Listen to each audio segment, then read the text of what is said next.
Good morning, good afternoon, everyone. My name is Peyton. I am the Well Seasoned Traveler. Welcome back. Today is day 4 of my 30 in 30 video postings. Today I am going to talk about being a hotel consultant. That's how I make my money. I am a hotel consultant. I travel around the US working in hotels, getting paid, not paying rent, not paying for food, saving money to enable me to spend a portion of the year living abroad, and ultimately, towards the end of this year, I'll be able to move abroad full time. So, what is hotel consulting? This sounds like an amazing job. You don't pay rent, you don't pay for food, and you work at a hotel. What is this all about? Hotel consulting is similar to temp work. Essentially, it is temp work in a hotel. So there are various departments in the hotel, and oftentimes when they lose a person, hiring is slowed down a little bit right now. They are struggling to find people. Hotels don't pay that well, so they are struggling to find people based on paying such a low rate. So they find people called task force. Which is what I am. Task force comes in, we do the job just like a regular person would. However, we come in and we are placed on property, given a sleeping room, as you'll see behind me. This is my room. I'm given a sleeping room for the duration of the event or of my contract. And I work regular Monday through Friday, 9 to 5 hours, 9 to 6 hours, depending upon the segment of the hotel that you're in. There are lots and lots of hotel task force positions in various departments. So finance they're always looking for people in finance, in banquets, and in the kitchen. I've seen a lot of people looking for kitchen staff. Group sales, hotel sales. I've seen a lot of people looking for that. I work in the events department, so conferencing and events and catering and sales. They're always looking for those. And then I haven't seen very many things. I've seen things like housekeeping, management, assistant management, and management positions, but not entry-level housekeepers. So this isn't a job that you're going to be able to come in at sort of an entry level and get. You kind of have to be in the management, which is one step up in a management level position in order to really benefit from being a hotel consultant. Those entry level positions, it costs the hotel too much to hire people and house them and feed them for kind of a low level position. They'll go without, or they will keep searching until they find someone. So, where do you even find these jobs? Who has these jobs? There are a number of companies that do hotel consultant, that staff hotels.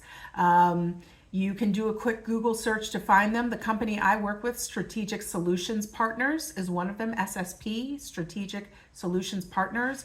Hospitality, oh gosh, what is it? Hospitality, you know what? I'll double check the names and put them in the link.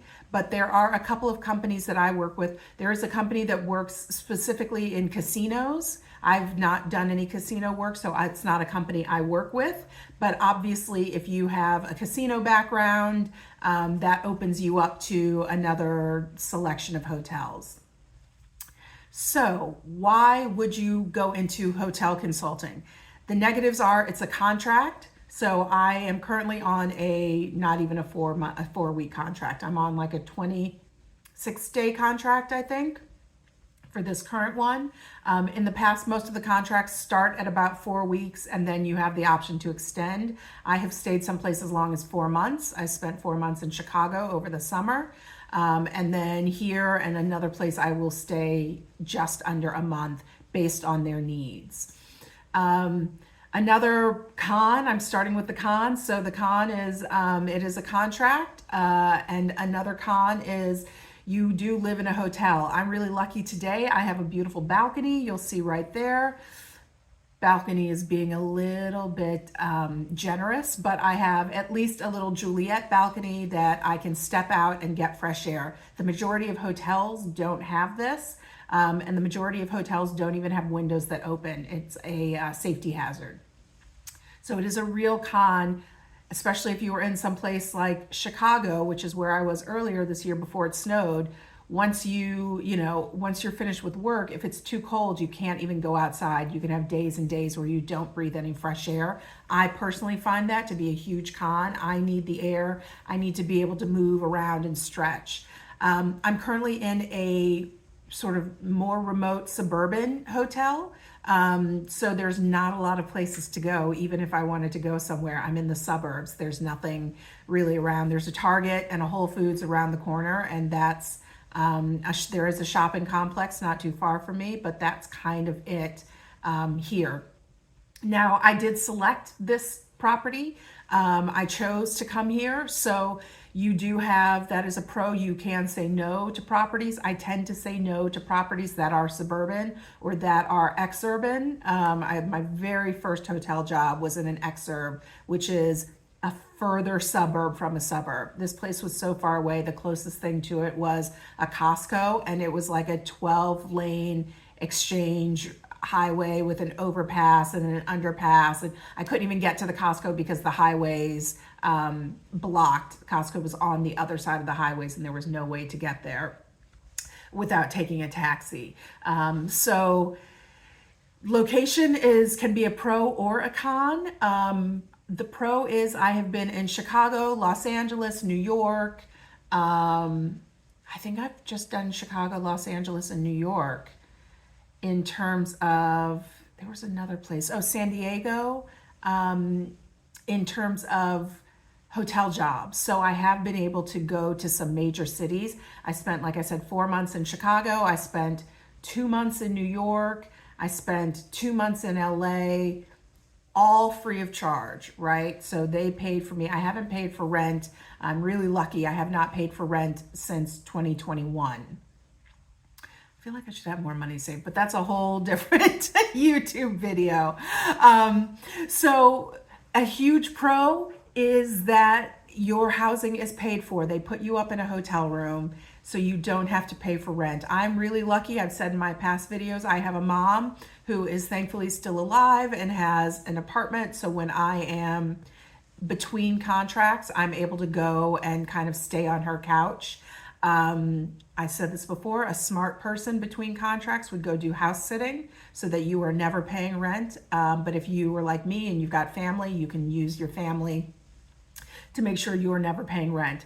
The hotel also gives you a per diem paid after the fact. So I'm able to spend so much money each day for food, and they will reimburse me when I am all finished. I have found that this type of work works really well for my personality. I am not an office politics type of woman. I don't like them. I don't play them well. I'm very bad at them. So I always end up kind of on the chopping room floor because I can't manage the politics to kind of rise through the ranks. So with this job, I don't have to manage any politics. I'm here for a set amount of time. I'm here to help.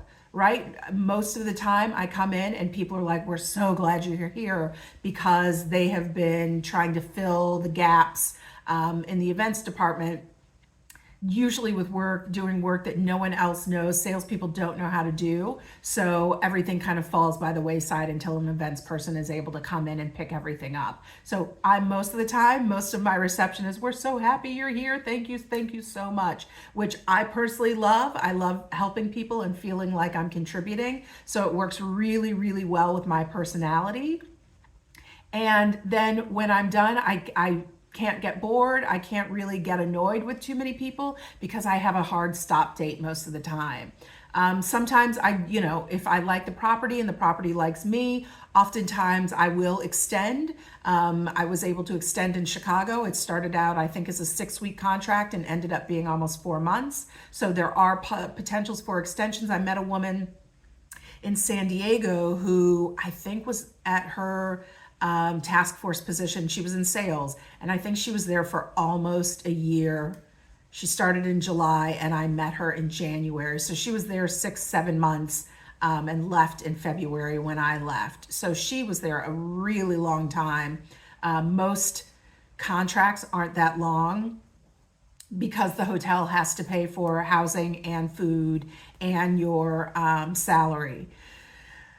Another pro and con, some hotels will pay you in salary. Some hotels will have the company pay you, which means the company doesn't take out taxes. Right now, my contract, the company that I work for, SSP, is paying me, so no taxes are taken out. I'm getting everything in my grubby little hands, which I appreciate. I can then put the money where I want to put it and not have to worry about going back and looping back in a year to Uncle Sam and saying, hey, where's my money?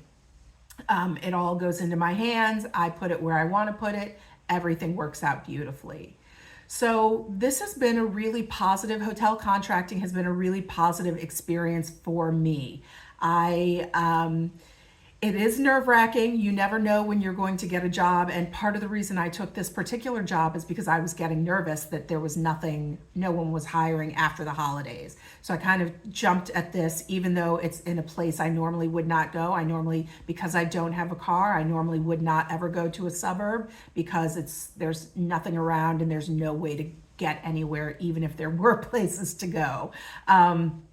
And I don't like feeling trapped, but I got a little nervous, to be honest. And so I took this position. I also was ready for some cash to start coming into my bank account. But I took this position and I'm looking at another position right now, hoping to sort of do a back-to-back, leave this contract and start another contract. You can't always guarantee that. The money, unfortunately, this year has been less than it was last year, which I'm really frustrated about. I'm looking at other positions and they're all paying lower than what I was making last year. So that is really frustrating. But when you think about the fact that I don't pay any rent, I don't want to take less money because I still have savings goals that I need to accomplish. But I can take a little less, sometimes not paying taxes, sometimes paying taxes, and hopefully at the end of the year, when tax time rolls around, I'll still get money from the government. All right, let me know if you have any questions about hotel consulting, if there's anything that I talked about today that you're intrigued by or that you have more questions about. Please pop those in the comments. I'm happy to answer any of them. And thank you for joining me for day 4. This was a great one. I look forward to seeing y'all tomorrow for day 5. All right. Thanks, everybody. Take care.